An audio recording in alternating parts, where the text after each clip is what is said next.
दिल्ली की हवा में जब शाम उतरती है और लाल किले की दीवारों पर धूप आखिरी बार अपना स्पर्श छोड़ती है, तो लगता है जैसे ये किला चुपचाप सिसक रहा हो, क्योंकि इसके पत्थरों में वो कहानियां दबी हैं जिन्हें सुनकर दिल कांप उठता है।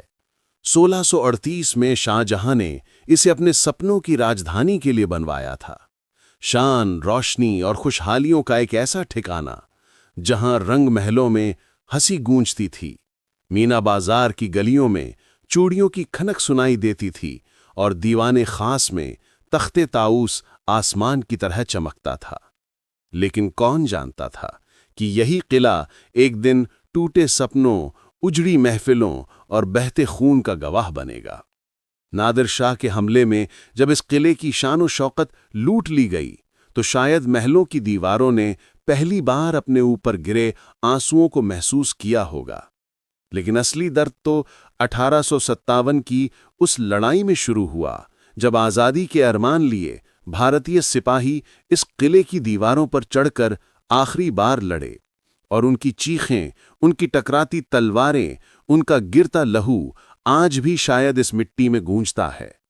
बहादुर शाह जफर, जो कभी इस किले के बादशाह थे, जब अंग्रेजों ने उन्हें कैदी बनाकर इसी किले में मुकद्दमे के लिए पेश किया, तो उनकी थकी आंखों ने उन दीवारों को देखा जिन्होंने कभी उनकी शाही हुकूमत देखी थी, और आज उन्हें बेबस होकर देखा।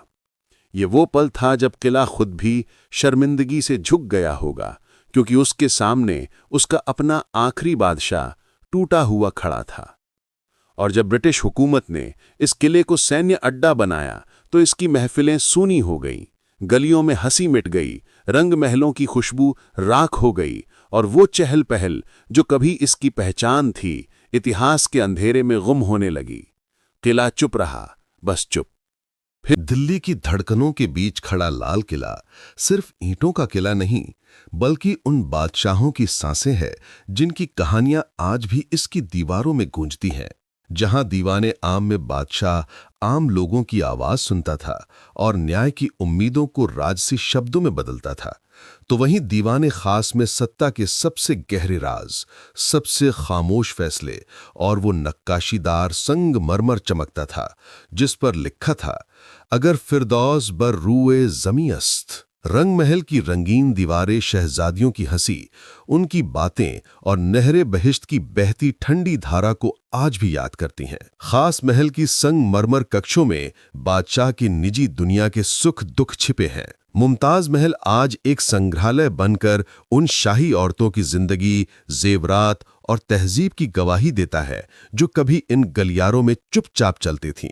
और इन सब के बीच बहती नहरे बहिश्त किले को एक ऐसी ठंडक देती थी जैसे इतिहास आज भी सांस ले रहा हो। और जब सूरज इस किले की दीवारों पर उतरता है, तो लगता है जैसे मोहब्बत, सत्ता, दर्द, गिरावट और आज़ादी का हर सफ़र इन लाल पत्थरों में हमेशा के लिए कैद हो गया हो। क्योंकि लाल किला सिर्फ